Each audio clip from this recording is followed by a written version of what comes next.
Turifuriza umugoroba mwiza cyane inshuti wanywanyi w'ibiganiro byacu amurereye hose hirya no hino ku isi. Turabahaye ikaze mu makuru agezweho muri kano kanya agaruka ku mutekano, politike, diplomasi ndetse n'ibindi bigiye bitandukanye. Turabahaye ikaze kandi abatwumviriza baherereye hirya no hino ku isi. Turagarutse mu idonido ry'amakuru agaruka rero ku mutekano, by'umwihariko amakuru ariko aravugwa mu gihugu cyacu cyiza cy'u Burundi, mu karere k'ibiyaga binini ndetse no hirya no hino ku isi.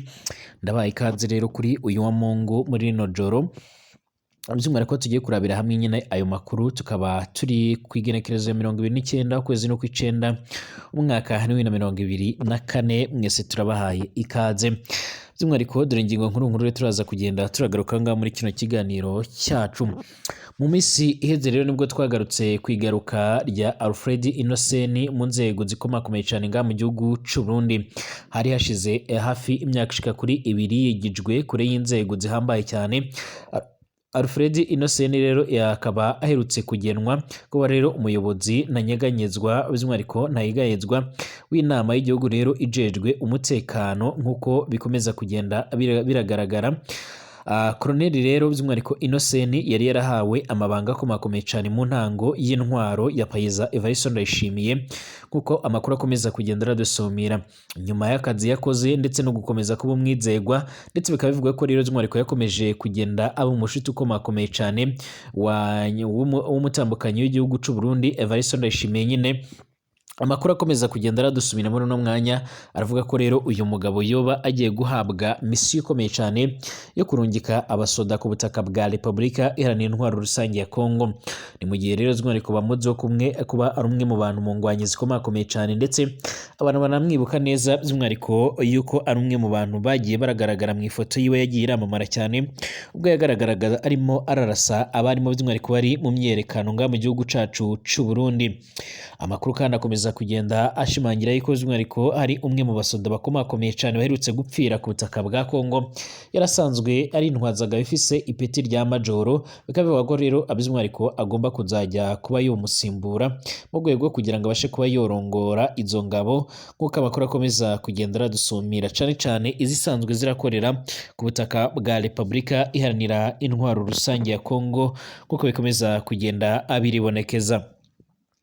Turagaruka kandi ko yane makuru akomeje kugenda aravugwa by'umwihariko guturuka ngaha muri kino gihugu cacu ciza cy'u Burundi. Abanywanyi b'imigambwe igiye itandukanye rero by'umwihariko bakomeje kugenda barayivamo binjira muri CNDD-FDD, ariko kandi bamwe baganiriye n'umumenyeshamakuru wacu bariko baratangaza ndetse banagaragaza neza yuko bariko baraterwa impungenge ndetse n'ubwoba by'umwihariko na CNDD-FDD, aho CNDD-FDD iri kuvuga yuko ata muntu arekuriwe kuba yojya mu zindi nama cyangwa se mu bindi bikorwa bigiye bitandukanye bidafise aho bihuriye na CNDD-FDD.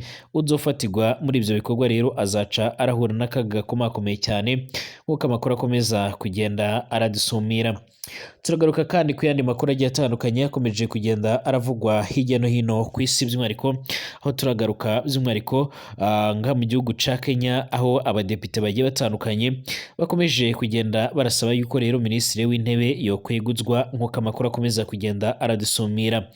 Bamwe bagiye batandukanye rero by'umwihariko ngaha mu gihugu ca Kenya mu nyuma y'impundura yari imaze iminsi irahagaragara, bikaba bikomeza kugenda biribonekeza bivuga ko rero n'ubundi hashobora kongera kubaho impinduka zikomeye cyane, nk'uko bikomeza kugenda biragaragara. Ndetse gushika ubu ngubu abadepite benshi ndetse n'abandi babarizwa mu nteko ishinga amategeko bakakomeje kugenda baratora, ndetse by'umwihariko baranagaragaza ko rero bifuza yuko ibintu bizoshobora kuba byohinduka.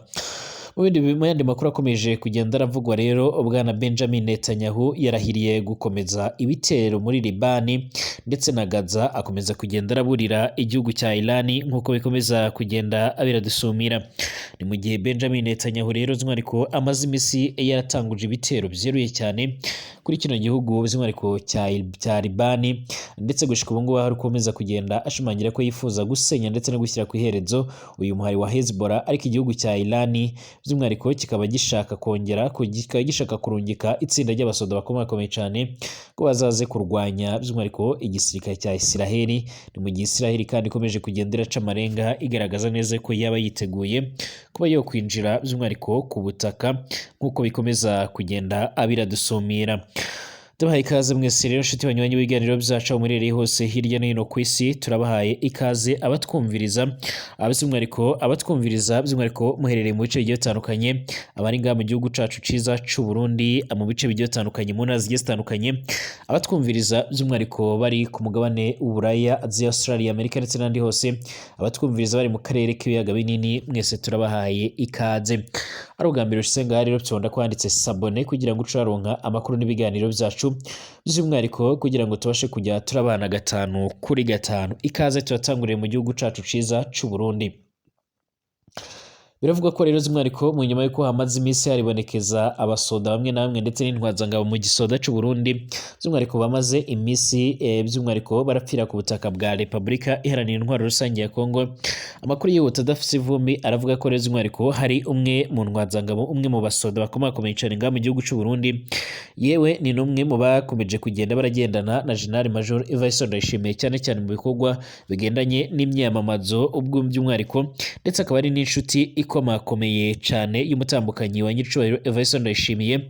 Bikavuga ko rero by'umwihariko ubwo aherutse kugaruka by'umwihariko mu mabanga y'igihugu yo bagiye kurungikwa muri Repubulika Iharanira Intwaro Rusange ya Kongo, mu gihe basanzwe bamuzi nk'umwe mu ngwanyi zikomakomeye cyane nk'uko amakuru akomeza kugenda aradusumira.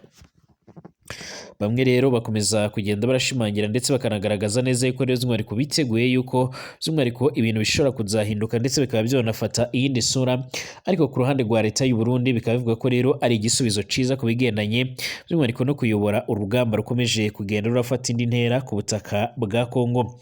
Ni urugamba gushika ubu ngubu rero by'umwihariko rukomeje kugenda ruratwara ubuzima bw'abatari bakeya, ndetse mu minsi iheze nibwo twagarutse ku nkuru y'umwe mu bamajoro yaje kugendera kubitwa n'inkuba, ari by'umwihariko bikaba bivuga ko rero General Major Evariste Ndayishimiye yoba yaramaze kugenda arategeka uyu Colonel Alfred Innocent wigeze n'ubundi kuba mu mabanga agiye atandukanye y'igihugu, rero by'umwihariko kuba yokorekeza muri Repubulika Iharanira Intwaro Rusange ya Kongo kugira ngo abashe kuba yojya kuhangana ndetse no kuyobora urugamba mu bikorwa bihanganye ndetse bigendanye no guhangana n'umuhari wa M23. Biravuga ko rero kandi azojyana n'itsinda rikomakomeye cyane ry'abasoda cyane cyane abariko baritoreza cyangwa se barahabwa imyimenyerezo mu bigo bigiye bitandukanye nga mu gihugu c'u Burundi. Abivuga ko rero hariko aratangwa imyimenyerezo mitoya itamara igihe kirekire, aho bagomba kuzojya barafatanya n'ingabo za Repubulika Iharanira Intwaro Rusange ya Kongo. General Major Evariste Ndayishimiye akomeje gukora iyo bwabaga mu rwego rwo kugira ngo akomeze kugenda by'umwihariko arafata amwe mu mafaranga bivugwa ko yoba ahabwa n'igihugu ca Kongo, nawe rero akaba yarabemereye kuzagira abahereza abasoda benshi cyane. Ni mu gihe bivugwa ko kandi iki gihugu ca Kongo giherutse kumusaba umubare munini w'abasoda mu rwego rwo kugira ngo bashe kuba bofatanyiriza hamwe mu bikorwa bihanganye bigendanye no guhangana n'umuhari wa M23. Mu nyuma y'uko Bwana Tshisekedi rero ndetse n'abandi bafatanyije kurongora icyo gihugu basa n'abahakanye ibigendanye no gusenya umuhari wa FDLR, ndetse amakuru ahari akavuga ko rero nubwo bamaze iminsi bariko bararijisha bariko bararasana, ubu ngubu ikigezweho bamaze kugenda bariyunga. Uyu nguyu by'umwihariko Colonel Innocent hari haheze imyaka ishika muri 2 by'umwihariko yigijwe kure y'inzego zihambaye. Alfred Innocent kandi by'umwihariko yakaba aherutse kugenwa ko umukuru w'umuyobozi ntayegayezwa rero w'inama y'igihugu ijejwe umutekano. Uyu Innocent kandi yari yarahawe amabanga akomakomeye cyane mu ntango y'intwaro ya President Evariste Ndayishimiye, aho yagenwa kurongora iperereza mu gihugu c'u Burundi hagati, uwo benshi by'umwihariko bita DDI. Ni muri Mukakaro umwaka wa 2020. Iyo yari impembo ikomakomeye cyane by'umwihariko bivugwa ko rero yoba yarahawe na General Major Evariste Ndayishimiye, nk'uko bikomeza kugenda biragaragara cyangwa se nk'uko bikomeza kugenda abiratangazwa.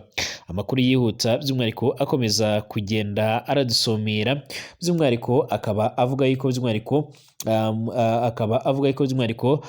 iryo ngiryo ari ishimwe yoba yarahawe na General Major Evariste Ndayishimiye, mu nyuma y'uko rero bivuga ko yoba yaramukingiye umutekano ndetse akagenda aramuhereza n'izindi nama zigiye zitandukanye.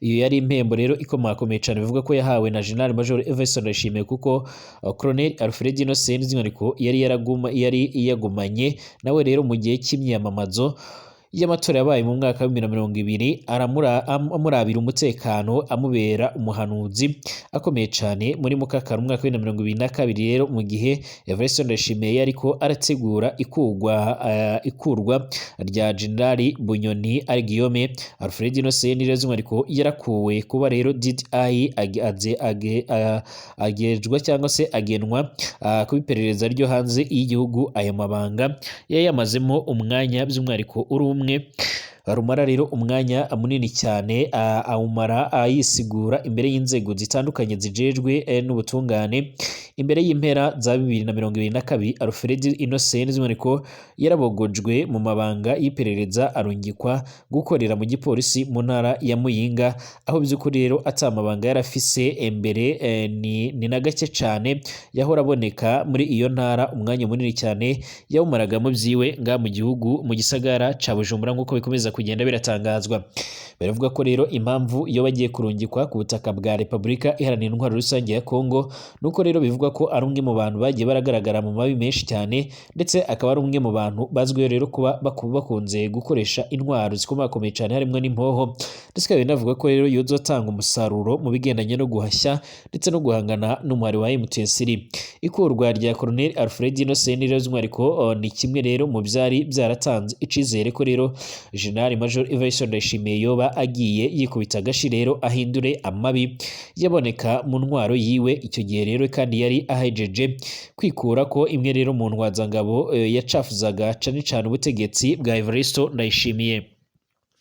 Hari imwe mu mafoto zamamaye cyangwa se zagiye zirahanwahanwa z'uyu mugabo za Colonel Alfred Innocent by'umwariko yariko arasa abari mu myerekano mu mwaka wa 2015 n'iyindi imyerekano by'umwariko ariko arakubita umwana muto ziri mu mafoto rero yarakwiragiye mu isi yose mu mwaka wa 2015. Alfred kandi numwe mu bashigikiye by'umwariko kandi banafashije bidasanzwe ihonyangwa ry'agateka ka zina muntu mu kiringo ca gatatu ca Petero Nkurunziza, aho agenewe rero kuba rero umuyobozi w'iperereza mu gihugu c'u Burundi hagati mu gihugu hagati rero DDI Alfred by'umwariko mu mwanya wiwe wa mbere yaratse ingufu rero bamwe mu bakozi b'iperereza bari bahambaye cyane kuri Nkurunziza, ariko by'umwariko ntiyacabujije by'umwariko ko guhera muri Nyakanga umwaka wa 2020 iperereza risubira mu mabi cyane yaranze ikiringo ca gatatu cya Nkurunziza nko kunyuruza abantu bakaburwa by'umwariko irengero mu kiringo c'amezi ashika muri 3 gusa. Iperereza mu gihugu hagati yaranyuruje abantu barenga 20 batigeze barasubira kuboneka n'umunsi wa rimwe. Mu mwaka wa 2021 kandi Alfred Innocent yarababaye cyane aho by'umwariko yisanga iperereza ry'igisirikare G5 risa rero niryaramutwaye akazi rijya mu byo rero kunyuruza abantu mu gihe cyose rimwiba by'umwariko bamwe rero mu nderesi informatizi rinahabwa amahera rero menshi cyane kurusha ayahabwa urwego yatwara. Ibyo biri mu byateranyije rero rwose Colonel Innocent yaratwara iperereza mu gihugu hagati ndetse na Colonel Ernest Musaba yaratwara iperereza ry'igisodaga mu gihugu c'u Burundi. Iruhande y'amabi rero akomakomeye cyane guhohotera kiremwa muntu, Colonel Innocent yaravuzwe na cyane mu bigendanye no kurya ibiturire cyane mu bagwizatunga bagiye batandukanye. Yaranavuzwe kandi mu gupfungisha abantu benshi cyane ataco abahora, mu gihe abatari bakeya kandi by'umwariko bafungiwe mu mabohero atandukanye. Ubwo rero by'umwariko uyu Innocent niwe rero yaha amategeko abacamanza uko rero boca imanza zijanye nabo yafungishije kuko arenganyo. Hari rero abanywanyi benshi cyane bo muri CNL baborejwe igufwa rero by'umwariko mu gihe ca Innocent, aho harimo rero Augustin Matata ndetse na Innocent Barutwa nayo rero bahavuye barapfa kubera amahiri bakubiswe mu iperereza. Uyu nguyu Innocent kandi ari mu bafise amabanga ajyanye n'iturirwa ry'ibohero by'umwariko rikuru rya Gitega mu Kigarama umwaka wa 2021 rero n'ingene ibiziga by'abanyororo by'umwariko byarahambwe mu kinyegero nk'uko biko biratangazwa.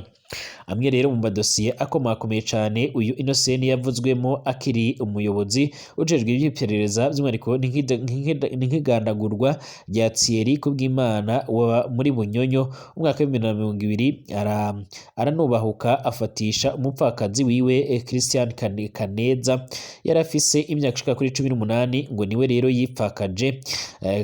Uwo Kaneza yarekuwe rero inyuma y'induru nyinshi cyane yavugijwe by'umwihariko n'abaharanira agateka kazina muntu, ariko ata muco wigeze uratangwa kubagandaguye umugabo wiwe. Iyindi dosiye itoroshe ni ifatwa rya muganga Christophe Sahabu rero muri Ntwara mu mwaka wa 2022 mu ntumbero yo kumunyaga ibitaro bya Kila Hospital. Kugeza n'ubu ngubu nyine akaba akomeje kugenda aramererwa nabi, ndetse mu minsi iheze nibwo twagarutse kuri zimwe mu nkuru ziwe z'umwihariko aho amakuru yadusumiraga yavugaga yuko rero yarajyanye kuvuzwa ariko biza kurangira by'umwihariko atabashije kuba yovuzwa, aho yaje kugendera kugwamo amaserume akaza kugarukanwa mu ibohero ryiwe nk'uko amakuru akomeza kugenda abivuga cyangwa se nk'uko akomeza kugenda aradusomera. Umwaka wa 2022 kandi warabaye utoroshe kuri Colonel Alfred Innocent, by'umwihariko yarasanzwe akorana cane na General Gabriel Nizigama. Yari umuyobozi mwishikira mu birorero by'umukuru w'igihugu. Gabriel Nizigama yaraketse ko rero yari mu bashatse gutembagaza Perezida Evariste Ndayishimiye uwo mwaka, agira ko rero arabogozwa yongera aramukubita rero bikomakomeye cyane. Colonel Alfred rero nawe nyine ntiyatevye kubogozwa, by'umwihariko akekwa ko rero yari asangiye umugambi na Gabriel Nizigama nk'uko biriko biratangazwa. Bano bagabo bashika muri babiri rero naho rero bakuwe ntibafunzwe nka General Guillaume Bunyoni. Icyababaje rero ni imigenderanire bafitanye na Angeline Ndayishimiye umupfasoni w'umukuru w'igihugu. Twari tumaranye iminsi rero amakuru avuga ingene Angeline Ndayishimiye ariko rero arakora ibyashoboye byose ngo uyu nguyu Colonel Alfred rero agaruke mu mabanga akomakomeye cyane. Ubwo rero by'umwihariko ngo ntiyanatinya kubibwira abamwegereye ko rero azogaruka mu mabanga vuba kandi by'umwihariko akomeye cyane. Perezida Evariste Ndayishimiye we ngo yaragerageje, aho mu minsi iheze rero yahaswe guhagarika uyu Alfred bivuye ku makuru rero aguma ariko araronka ajanye n'amanyanga uyu yaba yarakoze ubwo yararongoye urwego rw'iperereza imbere mu gihugu. Aho hose Angeline Ndayishimiye by'umwihariko yagumya yamayama ngo by'umwihariko ngo boba bihaye ibara mu gufunga uwabafashije gushika ku butegetsi.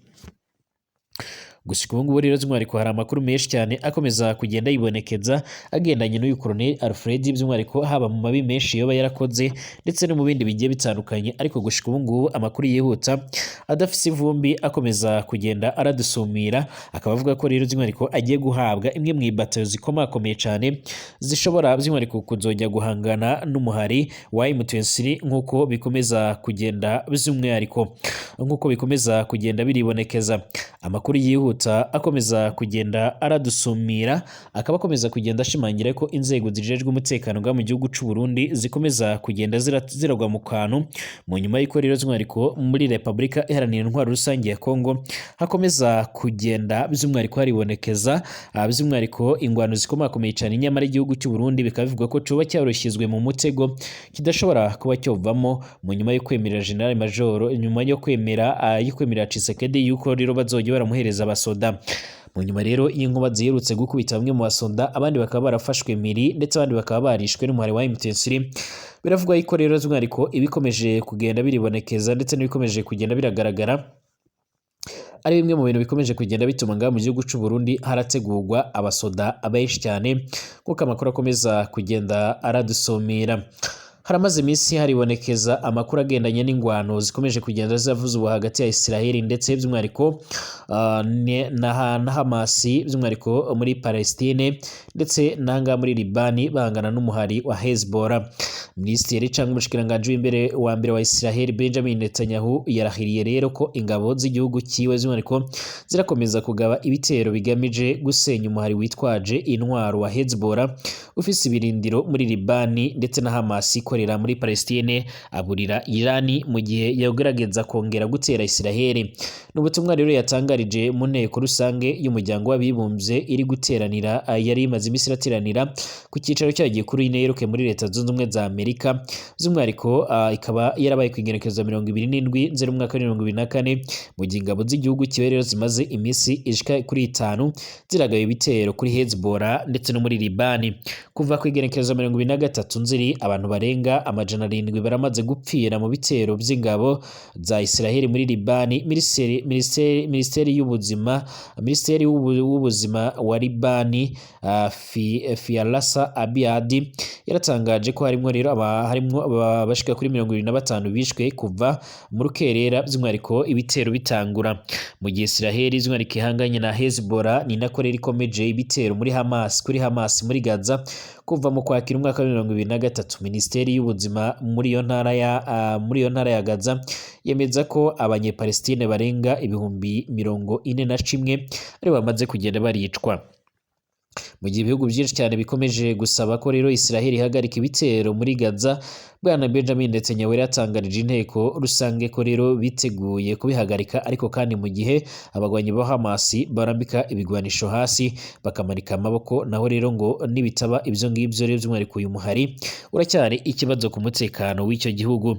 Yaribukije kandi ko rero ubwo Hamas yagabaga ibitero muri Israel byapfiriyemo abantu bashika ku 1,200 hari ku igenekerezo y'indwi ukwacira umwaka wa 2023, yashimuse abantu barenga 250, asobanura ko 154 rero aribo bamaze kurekugwa. Yaravuze ko by'umwihariko atazatuza mu gihe abandi bakiri mu maboko y'uyu muhari batarerekugwa. Bwana Benjamin Netanyahu kandi by'umwihariko yatangaje ko ubwo Hamas yari imaze gutera Israel, Hezbollah nayo yarateye igihugu cabo. Asobanura ko iyi ari imwe rero mu mpamvu zatumye uyu muhari ukorera muri Libani, ndetse ari naho bakomeza kugenda barerekeza imbunda zabo. Uyu muyobozi kandi yaragaragaje ko ingabo za Israel zizakomeza kurasa ku birindiro bya Hezbollah. Asaba abanyagihugu bo muri Libani rero kutemera ko rero abagwanyi b'uyu muhari rero babihishamo, kuko rero byakomeza gushyira ubuzima bwabo mu kaga. Yanasobanuye ko rero kandi ubwo Hezbollah yarasaga rokete na misile mu majyaruguru ya Israel, abanyagihugu babarirwa mu bihumbi 60 bari batuye muri aka gace bahunze. Asezeranya ko rero azatuza mu gihe bazaba botashe.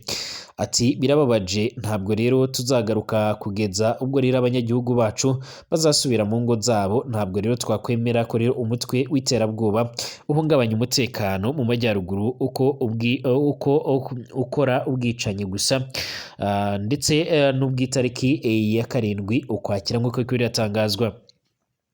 Inshuro nyinshi leta ya Israel yaragaragaje ko ubushobozi Hamas na Hezbollah bafise bwaturutse mu bihugu birimo Irani. Asobanura ko iki gihugu gifise umushinga mugari wo gukora intwaro kirimbuzi by'umwihariko kibangamiye umutekano ku rwego mpuzamakungu.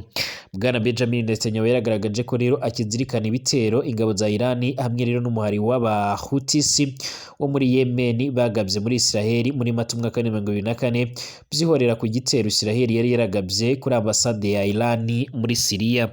Byanavuzwe yuko kandi Irani ishobora kuba igitekerezo ku kugaba ibindi bitero muri Israel, by'umwihariko ihorera Ismail Haniyeh wahoze ari umuyobozi muri Hamas ku rwego rwa politike wiciwe mu bice bigiye bitandukanye. Aho amakuru akomeza kugenda adusomera avuga ko by'umwihariko Israel ikomeje kugenda irakaza ibitero bishasha gushika ubu ngubu. Rero ingwano ziracyajya mbere, ariko kandi amakuru yihuta adafise ivumbi arakomeza kugenda arashimangira, ndetse aravuga yuko by'umwihariko hashobora gukomeza by'umwihariko kugabwa ibitero mu gihe Irani nayo bivuga ko yoba iriko irategura abandi basoda kugira ngo baze kuba bo kwinjira muri iyo ngwano nk'uko amakuru akomeza kugenda aradusumira. Abasesenguzi ndetse n'abandi bayobozi bagiye batandukanye bakomeza kugenda biyamiriza bavuga ko rero ari akamaramaza ndetse ari ibibazo bikomakomeye cyane, ndetse bakaba barasaba yuko izo ngwano zohagarara. Dusubire mu masaha ari imbere.